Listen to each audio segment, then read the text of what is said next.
ছবিঘৰলৈ আহি আছে বীৰাংগনা সাধিনী শীৰ্ষক চলচ্চিত্ৰ মহানগৰ গুৱাহাটী প্ৰেছ ক্লাবত সংবাদমেল নিৰ্মাতাসকলৰ নতুন ছবিখনৰ মুক্তিৰ তাৰিখ ঘোষণা কৰিছে নিৰ্মাতাসকলে এই অনুষ্ঠানতে ছবিখনৰ ফাৰ্ষ্ট লুক মুকলি কৰা হয় আগন্তুক বৰ্ষৰ 25 জুলাইত মুক্তি লাভ কৰিব ছবিখনে চুটিয়া উন্নয়ন পৰিষদৰ প্ৰযোজনাত নিৰ্মাণ কৰা হৈছে বীৰাংগনা সাধনী ছবিখনৰ নিৰ্মাণত সহযোগিতা আগবঢ়াইছে অসম চৰকাৰে পৰিচালনা আন্তঃৰাষ্ট্ৰীয় খ্যাতিসম্পন্ন পৰিচালক বিশ্বজিৎ বৰা অনুষ্ঠানত উপস্থিত চুটিয়া উন্নয়ন পৰিষদৰ উপাধ্যক্ষ জ্যোতিপ্ৰসাদ চুটিয়া অভিনেতা প্ৰাঞ্জল শইকীয়া অৰুণ হাজৰিকা উপস্থিত থাকে অভিনেত্ৰী মলয়া গোস্বামী চন্দনা শৰ্মা জ্যেষ্ঠ সাংবাদিক শিৱানু বৰাকে ধৰি কলা কুশলীসকলৰ উপস্থিতি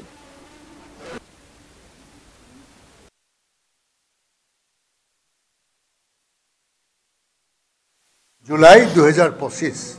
বীৰাংগনা সাধনী যিখন অসম বুৰঞ্জীৰ এক উল্লেখযোগ্য সময় য'ত সেইগৰাকী বীৰাংগনা সাধনীয়ে চুতীয়া সাম্ৰাজ্যৰ শেষ ৰাণী হিচাপে তেওঁ সেই শাসনভাৰ মূৰ পাতি লৈছিল আৰু নিজৰ চুতীয়া সাম্ৰাজ্যক বিভিন্ন বিপৰীতমুখী বিভিন্ন আক্ৰমণৰ পৰা ৰক্ষা কৰিবৰ কাৰণে কাৰণ সেই সময়ছোৱাত বুৰঞ্জীৰ সেই সময়ছোৱাত তেওঁ আন ৰাজ্যৰ ওপৰত প্ৰভাৱ পেলোৱা বা কাষৰ ৰাজ্যৰ ওপৰত বেলেগ এটা জাতিৰ ওপৰত প্ৰভুত্ব খটোৱা সেই এটা যুঁজ বাগৰ অহৰহ চলি আছিল আমি ইয়াৰ মাজত বীৰ চিৰাৰ উপাখ্যান পাওঁ আমাৰ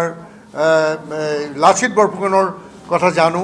কিন্তু আমাৰ আনগৰাকী বীৰাংগনা চুতীয়া ৰাণী বীৰাংগনা সাধনী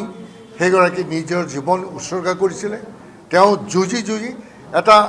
ভাৰতবৰ্ষৰ প্ৰথম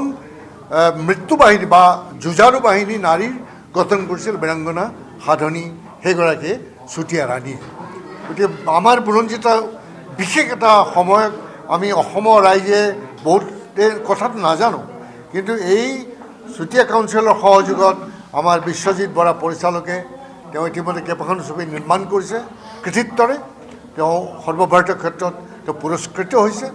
আৰু তেওঁৰ হাতত এই দায়িত্বটো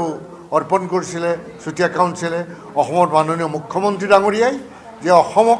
এখন ভাৰতবৰ্ষক আমাৰ বীৰাংগনা সাধনী চুতীয়া ৰাণীৰ সেই বুৰঞ্জীমূলক সেই কথাবিলাক জনোৱা হওক এটা সবল কাহিনীৰ মাধ্যমেৰে অসমৰ মাননীয় মুখ্যমন্ত্ৰী ডাঙৰীয়াক আমি এটা অনুৰোধ জনাম যে ছবিখনৰ কাম এতিয়াও বাকী আছে বহুত টেকনিক্যাল বিজ্ঞানৰ কাম বহুত বাকী আছে কিন্তু অতি ব্যয়বহুল সেইখিনিৰ কাৰণে আমাক আৰু কিছু টকাৰ দৰকাৰ হ'ব বুলি মই অনুমান পাইছোঁ আমি সেইটো কথা তেখেতক ক'ব খুজিছোঁ যে যিখিনি ধনৰ প্ৰয়োজন চুতীয়া কাউন্সিলৰ লগত কথা পাতি সেইখিনি ধন যাতে আগবঢ়ায় আৰু এইখন ব্যয়বহুল সুন্দৰ ছবি এখন আমাৰ অসমৰ ভাৰতৰ শ্ৰোতা দৰ্শকে যাতে উপহাৰ পায়